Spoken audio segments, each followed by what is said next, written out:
think we're live, Larry. Sorry, I had to drink some beer. So good. Welcome. It's Hang Out in the Crib with the Battle Pirates Crib. I am the BP Professor, and tonight we have Dr. Death. Hello. Disturbed God. Hello, people. And Hefe. Howdy. And I am drinking Feldschlossen Black Lager. And how is it? It's really good. It's kind of sweet, actually. But it's for a black lager. Okay. Yeah. I don't know. Wife picked it up at Aldi's because it's German.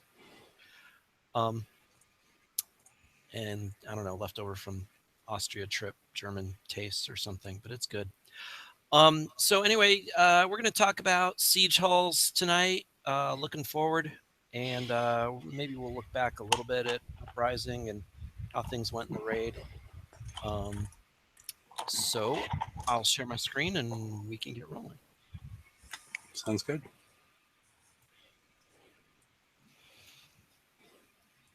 Alrighty, looking forward. Oop, gotta click on the right screen. All right, so we had Uprising. We can talk about the raid at the beginning or the end. I don't know. What do you guys want to do? It's your choice. I mean, probably the beginning, since everybody's going to be probably tired of talking of it. Why don't we move forward as opposed to moving back? We'll look forward as opposed to back. So we'll start Fair here enough. and then move forward. All right, let's talk Uprising. So how'd you guys like it? How'd you do? I didn't do the raid so much as I did hitting player bases. I refitted a revenge with tokens, and that was pretty much the end of my raid. Okay, so you didn't pick up any of the new stuff, or? I picked up a new special, but I just didn't. I could not deal with this raid anymore after the 107. It's just too much driving and work. Okay. How about you, Death? What do you think? Oh, I think I cashed out with 200 million. Okay. So, Hefe? Death, what'd you think? You're hitting S sets? yeah, I was 107s and 105s. Really wasn't taking much any damage. It was just a matter of being able to drive and avoiding the high volume times so you didn't catch the lag too bad. Yeah. So were you using Hellrace? Yep. Yeah. How about you, Hefe? I sort of ran into the same issue that Dr. Death did. I was hitting S sets. I was somewhere in the 120s. So I could get, all the new prizes and, maybe some tokens or limited items afterwards. But yeah, I was running into issues on Friday or Thursday and today where I had a hard time driving. I realized, oh my God, I'm getting worse at this, because before I could go through, 5, 6, 7 105s and not get a nick. And then on the, but today it was stuttering and jumping and all that kind of stuff that, I was taking like an hour and a half on 105s and similar on a 107, because this kind of raid is very tricky, I think, as far as both the players' equipment and the whole internet infrastructure between us and Kixeye and whatever's going on with Kixeye's servers or whatever. Something, when it gets busy, it got a lot more difficult to do, at least in my opinion or my experience. Okay. Yeah, I mean, I got about 200 mil. I was probably about like Dr. Death there, 200 mil, and I was using Hellrace. Yeah. I mean, I had occasional times where I would stutter, but I ended up getting really good at even being able to work through the stutter and just kind of inch my way in, even when it was stuttering. And the weird thing that helped me the most is I ditched my wireless keyboard and went back to a wired keyboard, and that actually helped a lot, which was interesting. Yeah, the last stage I went to, I got away from Wi-Fi and have an Ethernet cable, but everything else is wired in. But I was still having that issue, and after every whenever I noticed some stuttering, I would clear my cache and things of that nature. Or if I would continue to have an issue, I would reboot. But it seems like I was still having the issue, which I'm not sure if it's. I mean, in the raids, I don't know if you know, Larry, or anybody else in the raids, is there actually any server communication once you're inside a battle? Yeah, absolutely. Or is it all going on inside your computer?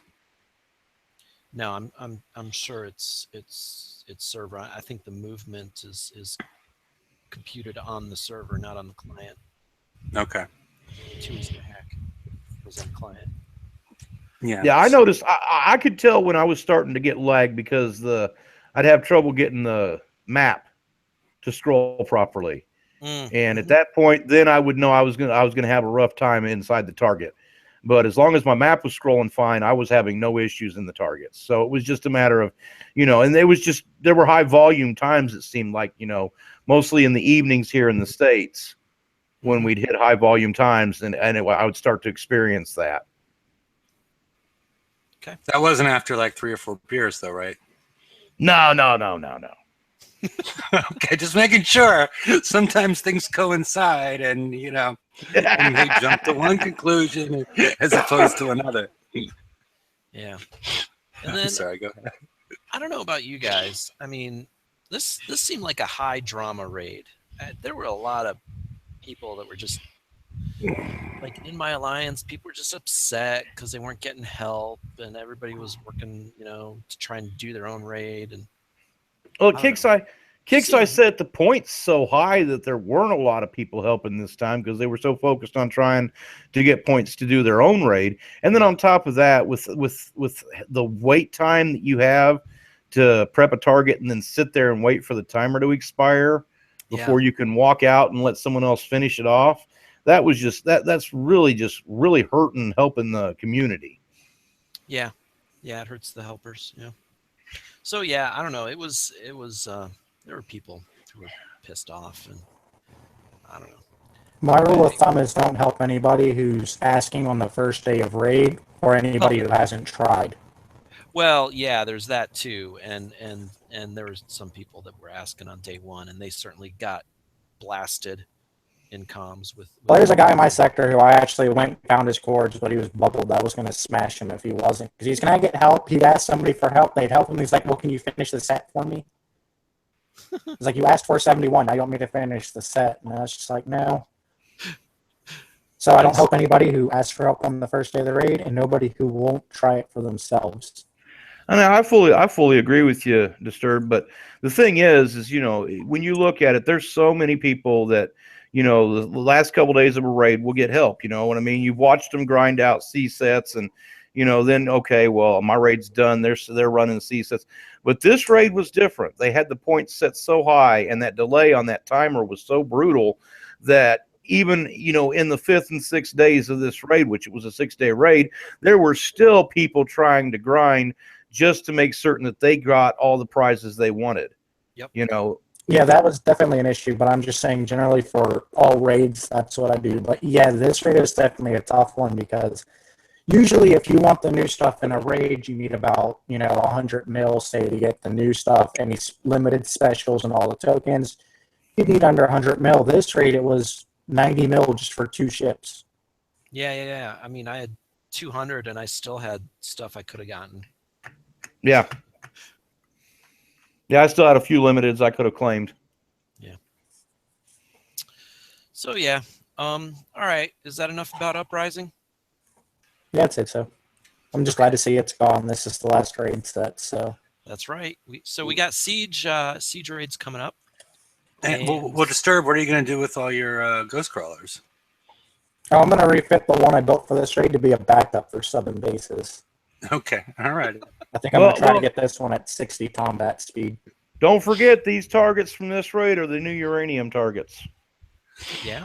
Yeah, but they're going to be toned down a little. I'm hoping they're going to tone down the thermals to lower levels that only have the 78 range torpedoes can do them too. If not, I still have a Hellwraith. So I would be willing to bet that you will not be able to do those uranium targets at 78 range. No. probably Maybe, not. But well, maybe there'll be like a 30 or a 45 equivalent where you can, but Well, they didn't even well, give. I'd like to see. They didn't even let the low players that were running hitting C sets have that. yeah. So I certainly don't expect it to be in the uranium targets. Well, yeah, but you know, like I said, they have right now they have those level 30 Drac Armadas that are level locked. So maybe they'll do something like that where you can use 78 range, but I'm pretty sure that anything of any worthwhileness is going to be 88. You're going to need those 88 range. All right, so let's talk siege hulls. So blank, we got this comparison. You got the Centurion, the Zealous, and the Cannoneer. Punisher's missing, but we're pretty familiar with the Punisher, so we'll Yeah, I let that one refitted slide. mine, 12-hour refit for each one for the defense special on it, and they should be able to get me points next trade. With the event special. So you got launchers on your Punishers? No, the one you use for mining bases, it gives you the radiation, the ballistic defense. I don't know why I said event special. CL3. Yes. Yeah, that one, but it's going to help because it adds the ballistic and radioactive. And I have a Highlander's nuclear cruiser flagship and an Omega Behemoth flagship. So I should be set to at least grind out for the new hull because they say it's supposed to be 15 mil. Yeah. Cannoneer. Yeah. Yeah. I didn't include the Punisher because one, I would have had to shrink her picture so small that I'm not sure it would have fit in. And then also everybody's been, it's what's been coming out of kicks is that it's like the Centurion is the preferred, the Centurion and the Cannoneer are the preferred hulls. Yeah. So I didn't want to make the slide too complicated. Yeah. Now, you should kind of know, the Centurion's got the retros in the Foundry, so you can get that speed up to 21, I think, at R3 and 24 at R5. I'll check right now. Mm-hmm. Yeah. And there's a few other buffs you can give it. I think some DPS, I want to say. Combat speed goes up to 24 at R5. Right. And your radioactive and ballistic defense both go up also. That's right. Yeah, ballistic goes up to 85 and radioactive goes up to 80. Yeah, that's pretty good.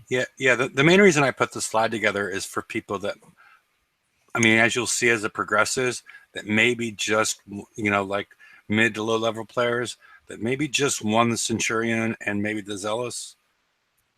So, asking them to get the R4 or R5 or whatnot. This is sort of a mid-level player thing because as you'll see, the Cannoneer, we're going to explore the Centurion and the Zealous, but the Cannoneer is obviously the best one at this point. So we're going to drop it after this slide. Yeah, so, right, and that's pretty clear because it's pretty obvious that if you have the Cannoneer, this is what you're building, this is your plan. So yeah, that's certainly the right thing. Is if you don't have the Cannoneer, then you got to start thinking: do I want to do Centurion? Do I want to do Zealous? So let's look at some of these builds. So the Zealous, and what Hefe did here is he put together a build for the Zealous and a build for the Cannoneer. And they're pretty similar, except the Zealous has no engine special. It's got siege targeting. And you can see he's still got combat speed of 40. So that's still pretty good. Right now I'm running Punishers as my, mine build. And I have combat speed 40, and I think that's pretty good. And it almost looks like the design build. The what build? Like the build they designed it based on, because I put it together and then I was like, oh my, look at that you're 1 ton short of the limit. Yeah, I wasn't even really playing it that way, but yeah, that's the way it ended up. Yeah. The thing I think people want to look at is the next rated siege. There's not going to be any ships. It's all buildings, and look at the building damage bonuses and the wall damage bonuses that hull's getting running that configuration. Absolutely. That's huge. And Yeah, we should talk about that more, because then, all right, so we go to the cannoneer, I mean the centurion, and so here you dropped the siege targeting, and you put on the speed system 5, and now you got a combat speed of 37, which is slower than the Zealous without the engine. So almost the same weapons, but here you got that 74% from the siege battery, not the 400% that you get from, I guess it's from multiplying the siege battery, the siege targeting, and then the built-in damage bonus of the Zealous. So it's a huge difference. And then if we go to the next slide, you can kind of compare that. You see with the siege hull, you got some equipment there. She's sitting on some equipment. She's a cannoneer. She's a cannoneer. And she's got the best equipment. Yes. She's a cannoneer. You should have seen the original picture. Dr. Dust saw it. It was much better than this one. Same girl, but less covered. Okay. But yeah, I decided it passed over the PG-13 line. Oh, all right. Well, maybe I'll check it out later. Okay. So let's just look at this stuff side by side. You got the lot more armor on the Zealous, which ups your repair time, right? You got the different repair efficiencies. The Centurion has a better repair efficiency, but not a huge amount better. And this is an adjusted repair efficiency. This is as they were equipped in the previous 2 slides. Thank you. So the base is for the Zealous is 1, and the base for the Centurion is 0.8. But by adding in the armor, we've diluted some of that by bringing it down, because the C has a repair efficiency of 0.6, and then the R armor has a repair efficiency of 0.8. So just trying to explain in case somebody's like, oh, no, that's not the repair efficiencies. But these are as they've been built in the previous 2 slides. No, that's great. So yeah, and then next you can see the lot higher, well, the somewhat higher damage output of the Zealous. Now, you see this big 400% building and wall, but it doesn't have the reload bonus, and it doesn't have the ballistic damage bonus. So in a way, you could kind of multiply the bonuses together, and I literally have my calculator out right now to do that. And you end up with no abacus. No, it's actually the calculator on my smartphone. Okay. So it's a step beyond a calculator. So this is actually kind of interesting. Between the reload and the building damage and the ballistic, you multiply all 3 of those together, because they would. So I multiply 1.4 by 1.74 by 1.55. I ended up with 3.78. So the offensive output, especially once you're ranked, because the DPS kind of stops mattering once you get ranked, maybe isn't as different as you'd think at a glance. So you did them as ranks. So the ballistic reload of 40, doesn't that sort of get and you also did you include the, I mean, doesn't the base ballistic reload and the siege DPS looted at that point, or no? I know the siege DPS on the Zealous does as they get ranked. Right. So the reload bonus, if you're using Salvo 1, like the railguns you used, I mean, that's going to just scale with rank. So yeah, it's not going to drop off. If you're using high salvo weapons like chain guns, then it would start, your DPS would drop off with rank, but not with railguns. But the siege DPS does definitely drop off. Yeah, because the siege DPS, essentially it's constant DPS as your rank goes up. So as the DPS goes up, because you're firing 4 times as fast, 5600 just doesn't matter. I guess it would be interesting to run the numbers as to how much DPS you really have from these builds, but that's not something everybody wants to sit through live. So, sorry. No, I didn't have time. I was running the raid up until I'm in World Epsilon, so I was doing the raid up until 4 o'clock Eastern. Yeah. Okay. Yeah. Well, thank you. No So that's really interesting because every time I've used Centurions, I really haven't liked their offensive output, but this seems to say that they're not that far behind. So I wonder if it was just the packs I was using or something. But anyway, you can see the Centurion also has a little bit better defense. Better evade, better ballistics, better radioactive. defensive Resistances. Innovate. Right? Yeah. But the deflection is lower.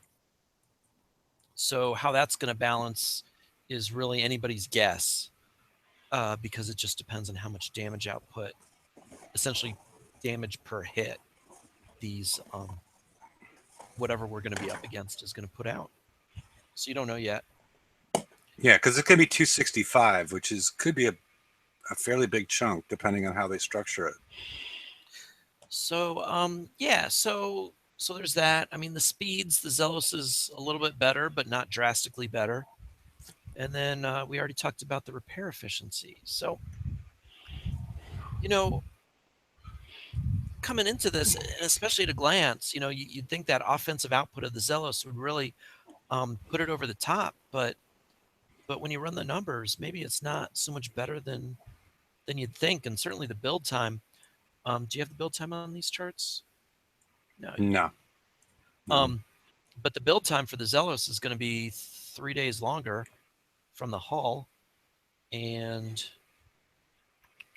siege targeting versus engine is going to be about a wash. And I think the Zealous, you put heavier armor on there, so it's going to be a longer build for those. Yeah, it's definitely going to be a longer build, and more. The idea with putting this together was for people that like I said, got both at the same time and doesn't have any rank and whatnot. Because I think the Zealous is going to be harder to rank. Well, with all the armor, yeah. Well, even without, with the inherent armor and the inherent repair efficiency, it's going to be more expensive. Yeah. It's just moving forward. It seems like you have more flexibility with the Zealous. You do. As opposed to, maybe we can reduce some of that building wall damage.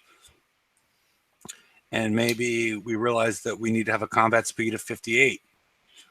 We can do that on the Zealous. The Centurion, we can't do that. Yep. So I just threw it out there as something to discuss. It's not really a recommendation. It's just more something to discuss and look at as far as, because tomorrow we're going to learn about new specials. They're going to come out. Yeah. And maybe some of them relate to this and whatnot. So. Yeah, I mean, I would just think that if you're just trying to spool up your shipyard for the next raid, I think Centurion's got to be the way to go, even if you have the Zealous available to you. Especially because you can start retroing. You hit some mines and you start retroing the Centurion, get your speed up, and then if you can get to R4, you can get your defenses up. Works for me. Yeah. I just wanted to put it out there for everybody. No, thank you. Yeah, this is good. What do you think, Disturbed? Personally, if you had to pick one to build just for the next raid set, I think I'd go with the Centurions. Yeah. Just because we know how good they are in the mines, too. Okay. All right. Raid cycle change. Is there a tie-in here? Is there like an underwear change? No, I just sort of, no, I don't know. I didn't start putting the slides together till 4 o'clock, after 4 o'clock Eastern, But this is an old slide. We had a much cuter girl last time, but I just wanted to remind people that this is a 3-month rotation, not a 4-month rotation. Yeah. And Yeah, don't tell absolutely. anybody. It was interesting. And Kixeye said, oh, players asked for this. And the one thing they did say that this did for us as players is now you get a whole store every 3 months instead of every 4 months, which, yeah, I don't know. I mean, if you're caught up, it's not like a whole store is that great. And if another whole store raid is going to be as expensive, as many points as this one, that sounds like a win for Kixeye, not necessarily a win for us. Well, and going on that, with the 3 sets of 4 raids per year, you only needed to build 3 fleets per year, but now you're going to need to build 4 fleets per year just to do the raids. Yep. And it sounds like, and we've been introduced to the fact that we need potentially to excel, that we actually need 2 hulls per raid cycle. The Tide Seeker and the Hellwraith, and now the Ironclad and the Cannoneer. It's the 3-month rotation seems a little quick for me, especially since if you didn't get the Cannoneer this month, what I'm assuming next month is we're gonna have the Cannoneer on one side and then the Ironclad on the other. I guess, unless they do it through a TLC. I think they're going to do it through a TLC. Okay. Well, if they do it that way, but it's okay, so they'll have another Conqueror or something next to it in the next raid? Maybe. Well, they're going to need a new Conqueror hull soon because with Outpost 9 bases, some of those outposts take forever to kill. I've spent 30 minutes pounding away at an outpost to kill it, so... Jeez. You spent 30 minutes on a 5-minute timer? 3. No, 3 minutes, yeah, not 30. But I spent 5 minutes sitting there trying to kill his outposts, and I thought I was going to time out. I was like, if I time out on a no-guard base, I'm going to be upset. I had to run my Vens in from outside to inside to get the remote targeting nerf taken off just to kill it in time. Jeez. So they need to have a new Conqueror soon. Also, the new mortars, I know a guy who has one that 2-shot at a Harlech Red Fleet, so they're going to have to come out with something against those. You're talking about Zoe Vendetta? No, the turret mortars, the Cataclysm. Yeah. Yeah, don't sit under one of those. Yeah, this guy tried to snipe something and his fleet lost 3/4 health and the next shot landed and he was dead, just rimming. It was pretty funny to watch. Honestly, I think that's the idea of the Cataclysms, is to stop you from rimming. Yeah, but I also know a guy who's going to have 70-something splash on his, not percent, but 70 range splash. So it's basically going to be 3 tiles of splash, so you can't stop at all. So, one of those mixed with a Tide Seeker or 2 and a base, and you're not going to be able to take it.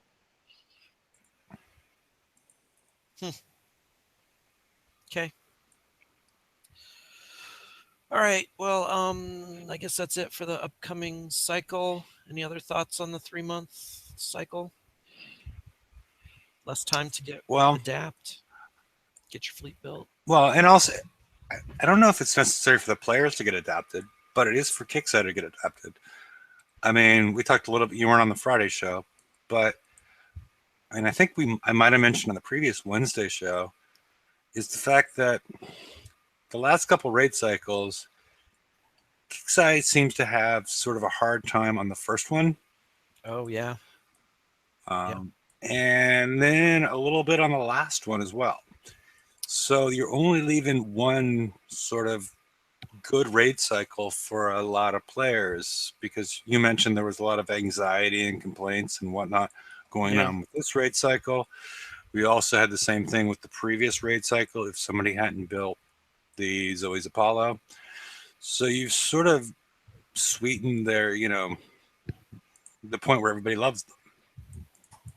So, if I was Kixeye, I would probably go to a 6-month raid cycle. Just think I mean, you know, boring. I think a 6-month cycle would be bad because after 3 months, people are already tired of these targets. yeah, I was exaggerating a little bit, but I'm saying as Yeah. far as what they're probably trying to do in the game is keep people happy and whatnot. The first and the last they haven't been making people happy across the board like they do with the raids in the middle. So now they have 2 raids where people aren't terribly happy, and they got one where people are happy, and now it sort of defeats what their I don't know. I don't know what their strategy is. I think we're going to hear more tomorrow, though. Yeah, we'll know more tomorrow. Release is tomorrow, in case anybody hasn't figured that out yet. And the Q Whip is coming out tomorrow. Oh, really? The Q Whip. Well, I'm calling it that. The quarterly state of the game. Oh, okay. Yes, where we're going to find out why the number one on my list for they're there because they're trying to decide if they're going to go for 2 or go for 1. You know, extra point. Right. Because extra points are hard to get in the NFL. Yes. I don't know about the LFL. Yeah, I'm not certain either. I actually looked for quite a while to actually find somebody in the LFL trying to kick an extra point, and I couldn't come up with anything. So this is where we are. But I think tomorrow we're going to find out that the plan.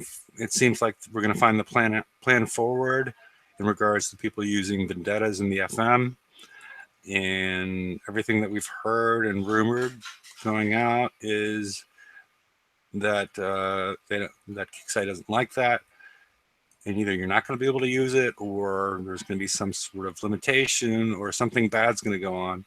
So if you have some extra points and you are using a vendetta right now to do your FM with maybe a Punisher flag or whatever, maybe pick up a Citadel or a Nova Storm if you've got a couple of extra points floating around. You're talking about that as I'm doing a 97 mine with a Spite and 4 Vens. Yeah, wow. Yeah. The Spites, despite not having resistance, quite a few people use those as tanks. I got it down to 14 minutes has been my lowest, and I usually mess up and take a couple of the short-range cannon shots. So they really don't like people using them because, it's 1 coin repair for a 97. You hit 10 of them, and you're basically maxed out. So you can fill up on base parts for 10 coins. Okay. And I am sort of confused where the garters go. You see the garter straps, but they're not wearing any hose. Yeah, well, they changed from Lingerie Football League to Legends Football League, so I guess that's when they got rid of the hose and the garters. Okay, all right. I'm glad you're following this. I've been spending too much time in the raid to keep up with this. I'm glad you're there for us. That's old news. That was a couple years ago they changed. Okay, all righty. The other 4 afterwards, I threw in, just trying to project what the raid's going to look like. Agility System 4, we see the negative 50 stun resistance on the Cannoneer. I don't know if that's because there's going to be stun associated with that raid, or they're going to try and keep it out of future targets that will have stun associated with them. I don't know which one that is. Yeah, it's a real interesting question, right? Because you've got the stun built into the Cannoneer, the return of Agility System. No. You have negative stun. Everybody's saying it's not a graphical error. There's been a lot of graphical errors going on. It has negative 50 stun resistance. So as opposed to positive stun resistance, it's more like take a look at it. On Friday's show, I was bitching with everybody else as well. Like, what the hell is going on here? That's made me think more, because it seems like they're resolving some of these issues, and they've made the Cannoneer more susceptible to stun, which it's confused me, and combined with a couple of other facts. Like if you take a look at, if you go through your prize list and you take a look at what's recommended to go with what, the Centurion and whatnot have, they recommend weapons that do equal wall and building damage. But if you look at the Cannoneer and the Zealous, they recommend the railguns, which do significantly more wall damage than they do building damage. So I'm just trying to figure out if they're splitting the siege into two different categories, because I think the like the Arbalist is plus 200 building, plus 700 wall. But if you look at the Earthshaker or the Pack, both the building number and the wall number are the same, which is what you see in the mining bases, the Drac mining bases, where you don't have any walls. Mm-hmm. But it seems like we're definitely going to have walls in the raid. Just trying to read the tea leaves, so to speak. Okay. Well, speaking of wall damage, keep in mind the Dragonfire rockets do plus 250% wall damage. Okay. You think? Are you thinking rockets for this raid? Well, I'm thinking more if you're somebody coming back in and maybe Gore Sabers were the last thing you grabbed, they might work for that. Okay. Because, they are a siege class hull, and they also have built-in additional wall damage and building damage. And I just remember everybody crying about them killing walls when they first came out, and nobody ever bothered to look at the blueprints. They're just like, I spent all time doing my 11-7 walls, and now they're getting destroyed by Gore Sabers. Well, if you look at them, they do like 300% wall damage when put on the Gore Saber. Interesting. Okay. I never finished Gore Saber. I have like two Gore Saber hulls I never finished. I did the Borbus Gore Saber, and that was really it. All right.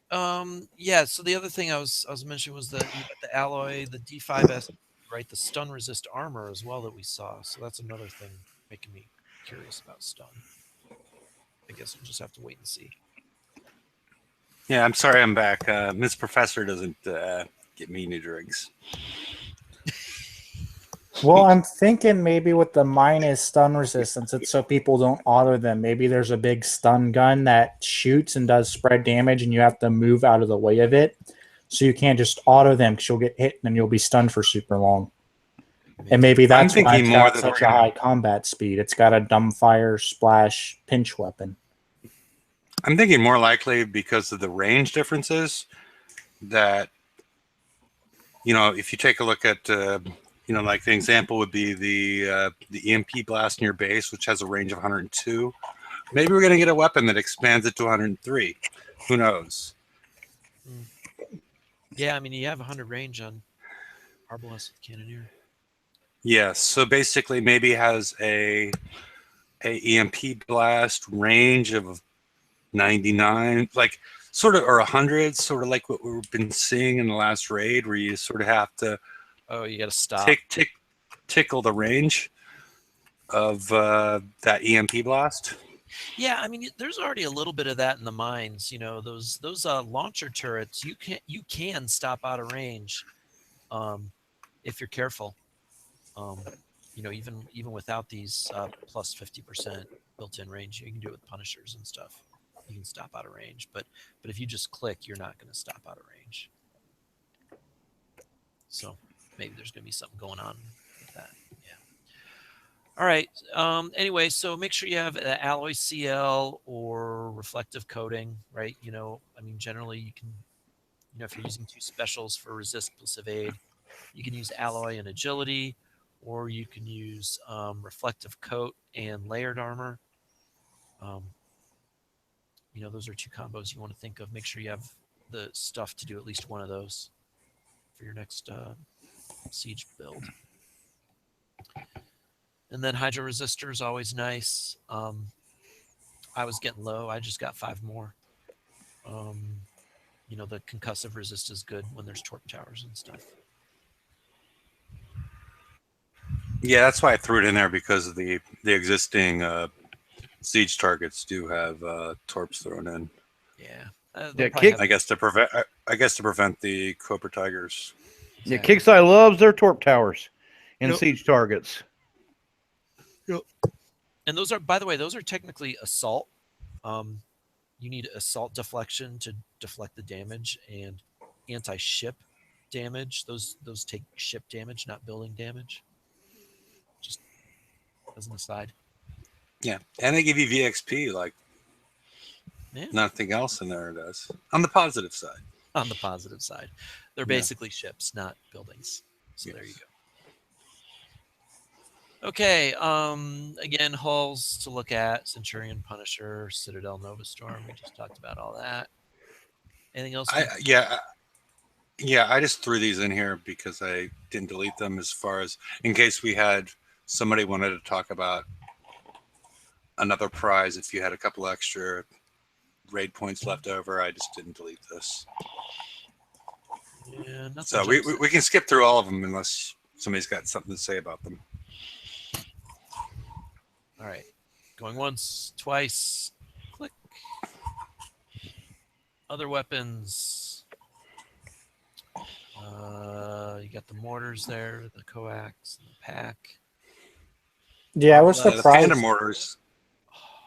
Go ahead. I was surprised at the coaxial being so cheap compared to the Judgment.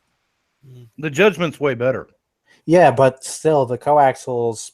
I don't want to say it's new, but it's good compared to most of the other mortars because it adds the armor and it's got the quick time, and it's also got the short ranged rocket, so you can blitz stuff if you need be and still do damage.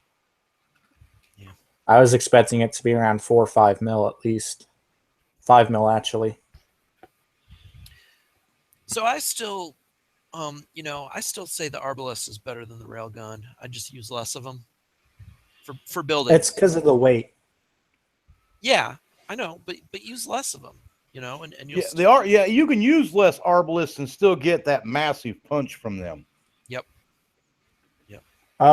Also, somebody brought up the fact the Pat cannon's 900,000. They were saying that maybe the next cannon coming out is something like the pack, but better, where it's got the overload thing that does the big splash. Did anybody else notice that on the blueprint for the particle accelerator cannon, they've added wall damage? They've done that with all of them. I was going to put a slide up there. If you take a look at pretty much any slide at this point, they've added, if there's a differential between damage and ship damage and, damage, building damage, and wall damage, they've added a stat for all of them. They haven't changed the actual stat. It's more of a descriptor. So let's say you have are you looking at it, Dr. Death? No. Okay.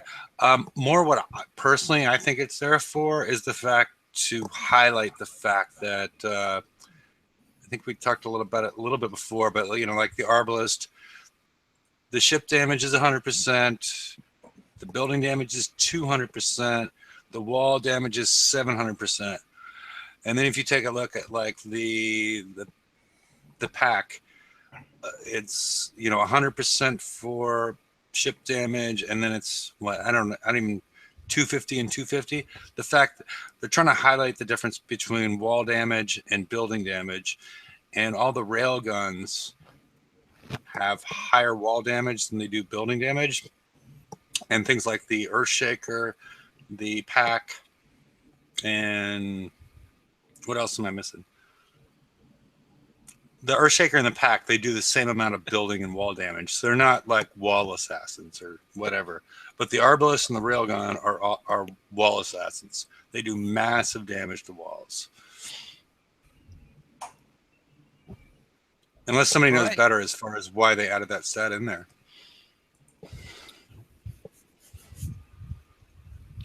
Okay. Specials. Again, we talked about CL3. We talked about Reflect. D2E is dirt cheap. T5E is not that bad, and even T5C. Yeah, but T5E isn't offered very often. Yeah. Yeah. Granted, I don't use them anymore, but for a mid-level player, that's not very often you see it. Yeah, I agree. Okay. Anything else worth talking about on here? Not really. Okay. I mean, only the emission generator. Just because of the shorter build time relative to Heavy Barrels 3, does weigh a little bit more, but you can use it in places you don't need to take advantage of the launcher thing. But it's less than half the build time of Heavy Barrel 3, but you still get the +2 on your Multi-shot. damn it, I forgot what multi-shot. Yeah. Yeah, but Heavy Barrel 3 does it for the heavy weapons. So if you're using a heavy weapon, it's better to use the barrel. Yeah, yes, that does has a +6 bonus. So no, can we go back for just a second to what I was trying to talk about? Because I've got the prints all pulled up now to look at. And the thing that I noticed has jumped out to me is on the particle accelerator cannon. Unlike the Arbalist has a bonus of 200 building, 700 wall. The railgun D110 is 125 and 500. The Earthshaker is 200 and 200. But they've jumped the particle accelerator cannon. It does 575% bonus to buildings and to walls. Well, that's only because it does so little ship damage. They're boosting their siege numbers off of the base damage. Okay. Yeah, maybe we just need to do a DPS run, DPS comparison. Yeah. I don't think they changed any stats. It's like I was trying to say before, it was an illustrative stat. And I thought they were trying to push forward the fact that, sort of open it up for everybody that might not have noticed that the Arbalist and the Railgun do significantly more wall than building damage.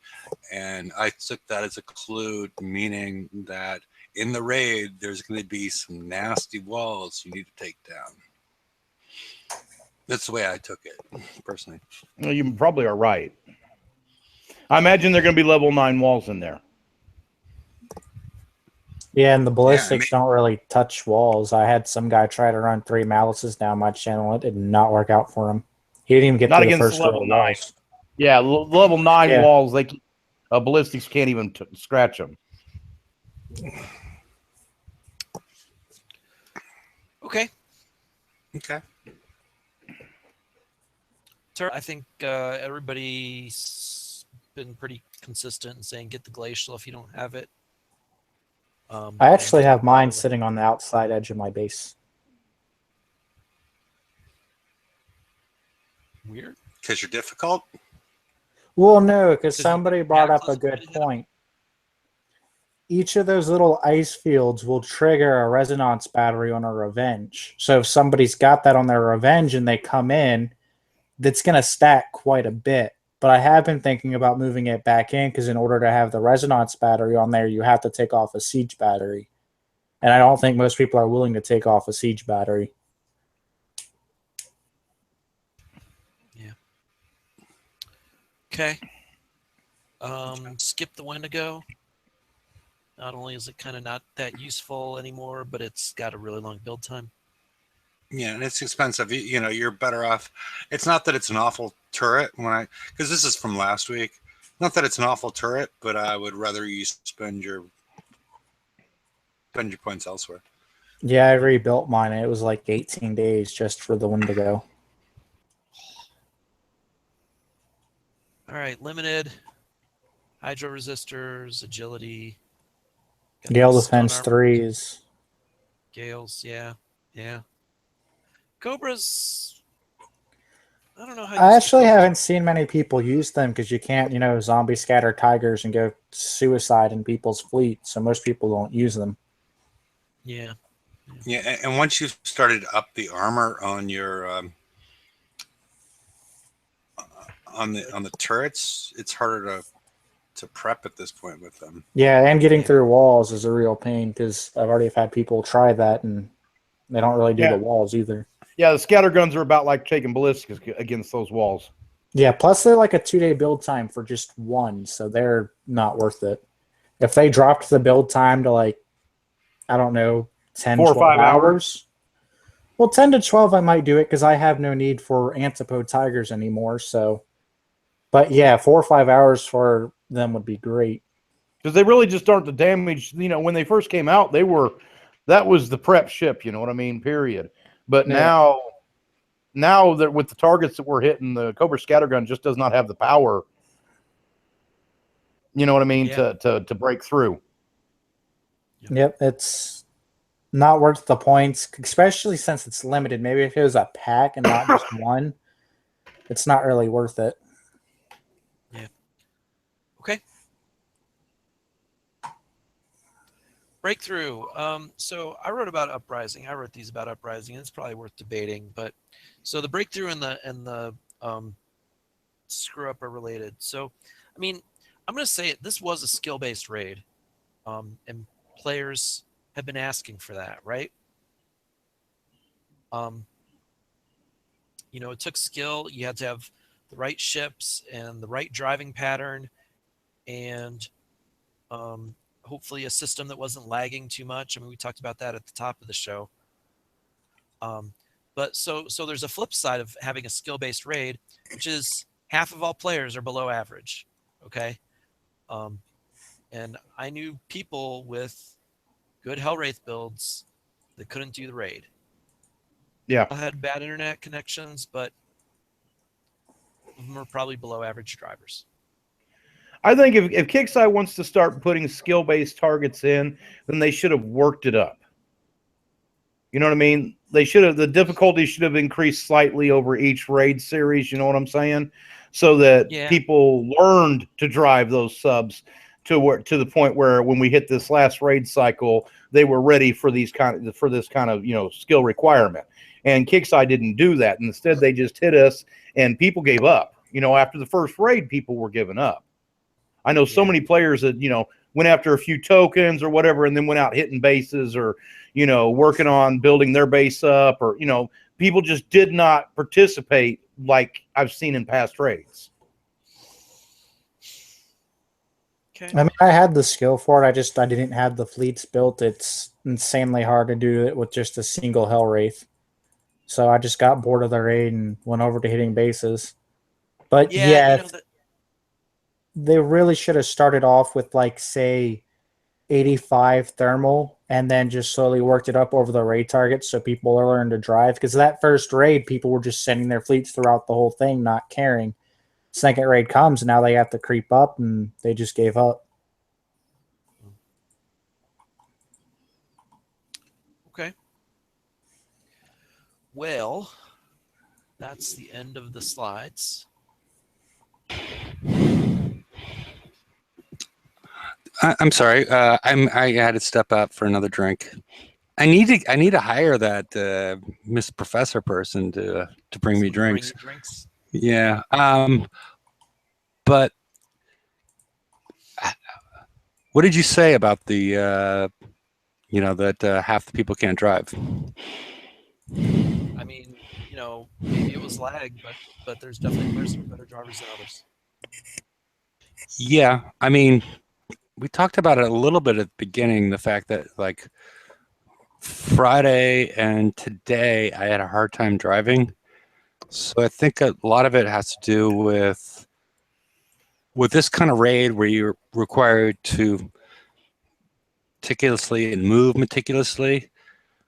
I mean, you seem to have overcome the lag. I just don't know that your lag is like my lag or other people's lag. I don't know. I don't know. I'm really jumping around. I don't know. All I'm saying is taking this keyboard and getting rid of it. I'm not going to actually throw it. I might want to use it again someday. And replacing it with this made a huge difference. Yeah, I noticed the difference when I switched from a wireless mouse to a wired mouse. Hey, so what we didn't talk about on the show that we talked about before the show was Death's experience with the Cannoneer. So why don't you relay that and we can discuss. Yeah, I've been having a stacking issue with the Cannoneer. I mean, I've been testing it in cargos, and I'll stack the fleet up and then launch it off to a different point on the map, and it just seems like they're staggered in taking off. You know, one ship will take off, then a tenth of a second later, the next ship will take off, and they just spread out. And no matter what I try to do to keep them stacked, I just cannot keep them stacked. Now they're all the same rank and they're all built the exact same way. So I was just curious what could be causing that issue. Right. And we talked, about that. And, I think you said that the ships have Nuke Excel and no engine on them. And so stacked up, their speed is probably in the 50s or so. I think that's what we ended up at, right? Yeah. And so, they're fast, but they're not like that much different than, say, a Hellwraith or something, right? Right. And with the Hellwraiths, you had a stacking issue where one wouldn't stack with the fleet, but the other three would. But this is different because I can't keep any of them to stack on top of each other. Yeah. So, it's good to hear these problems early. So I appreciate you sharing. The thing that I'm thinking of, is that somewhere on the back end, these up arrow and then click is really not a simultaneous thing. That it is sending one ship, then the next, then the next, then the next, and that problem's going to get worse with speed because it's a small time difference is a big space difference when you're going really fast. So it's good to know and maybe good to keep an eye on, and we'll see if it becomes a problem for a lot of players if they have the same experience once more of these get built. Quick question I was going to bring up to you guys. I was watching on chat. What do you guys think about the crossbow in this raid? Since I have saw the crossbow in the FM lately. Yeah, people are talking about crossbows. They do a lot of damage. They're just a tiny bit shorter range than the arbalest. Sometimes they kind of work out for weight reasons. I might need to do some DPS runs and just see what they really are. Larry, as far as I recall one of your last articles, as far as the range, damage versus deflection in one of your articles, the crossbow 2 hits a real nice sweet spot. Yeah, not the 3 and not the 1, but it's the 2. The 2. If you read through your article, it's a very nice space filler as far as the combination of range and damage versus deflection. Yeah, and I got this from your article. So. But now what about its slow reload? Well, I mean, DPS is DPS, right? It's damage per second, and it takes the reload into account. I mean, I don't know. When I'm cruising through mines with my Punishers, I need 2 bursts to kill a turret. And so, yeah, having that reload helps because, it's boom, boom, and then the next one, boom, boom. And the faster I can reload, the less I kind of get ahead of the dead turrets. But it's it's all DPS. I mean, the only issue I would add to that is as far as the spacing of your targets. If your targets are bunched up, you would want to have something with a very high reload. But if your targets are slightly spaced out and you're moving along, that longer reload but higher DPS is helpful. Well, higher. Does it make sense? Per shot, yeah. I'm looking at reload with 75% rank and an Omega. It's just a tad over 1 second per shot. I've actually got a build up here right now. I mean, it's all relative, but yeah, if you Right. If you rank it and put it on a ship with reload, and yeah, if you have an Omega, it starts to shrink a lot. Yeah, especially in these winter months. Shrinkage. Yeah. Okay. Because as you guys said, you're thinking there's going to be walls. I don't think the pack cannon's going to do it. Yeah. It's probably not because it was so cheap. They're going to do something to stop it. Because I picked it up and I got like 30 mil. So it was pretty easy to get. Any low level was going to work towards getting it because it is a good gun. I just don't think it's going to be good for the next raid series. Well, people really like the bursts from it, but I find it kind of random and not reliable. I'm running about 1 or 2 on each of the cannoneers that I'll be making.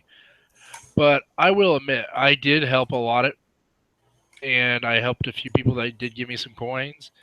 And I did tell them to get the pack cannon just in case, if they had the extra points, but mostly to work with the Arbalest or the Shakers, or even get the crossbows out of the FM. Yeah.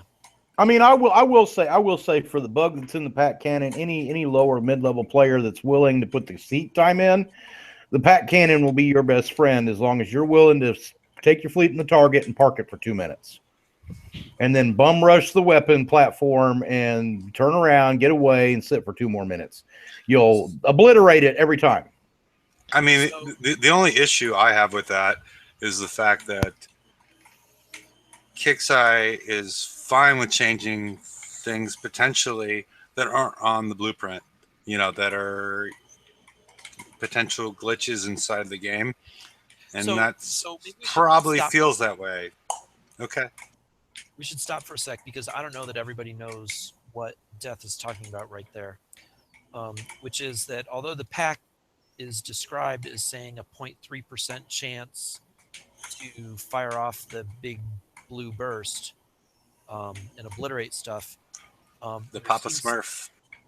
There seems to be an undocumented feature of the pack where if you enter a target and sit for long enough, and that time is around 1.5 minutes, 2 minutes, as soon as you come into range and start firing, you will get the blue burst and you will do a huge amount of damage. And it's every 30 seconds after that. Okay. So, like Hefe was saying, if you rely on that, you do run the risk of that undocumented feature being removed.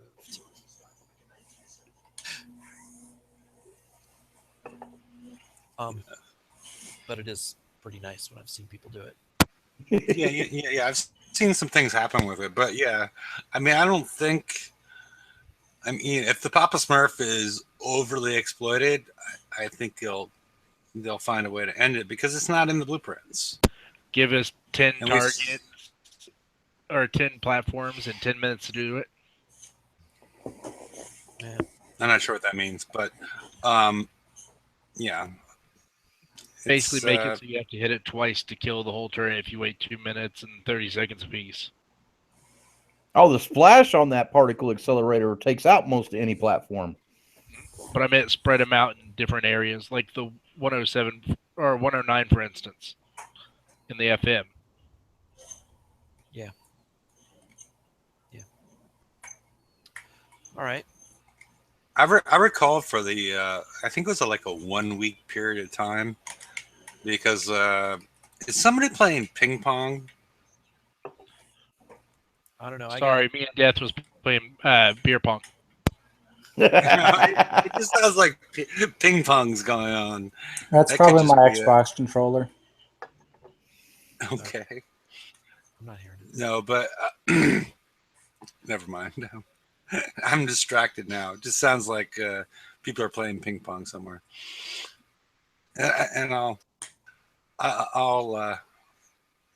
rework my idea. Okay.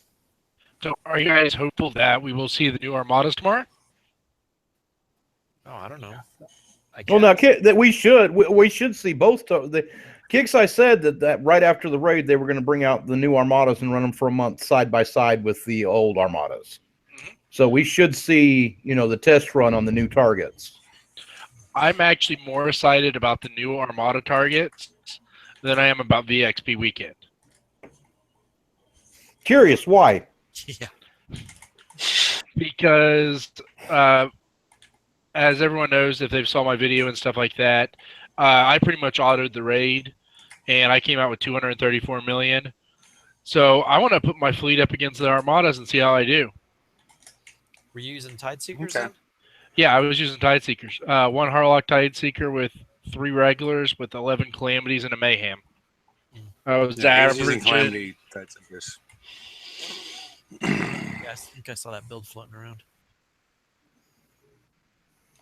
I was averaging 4 to 6 coins, depending on if I used a demo squad or not for resistance.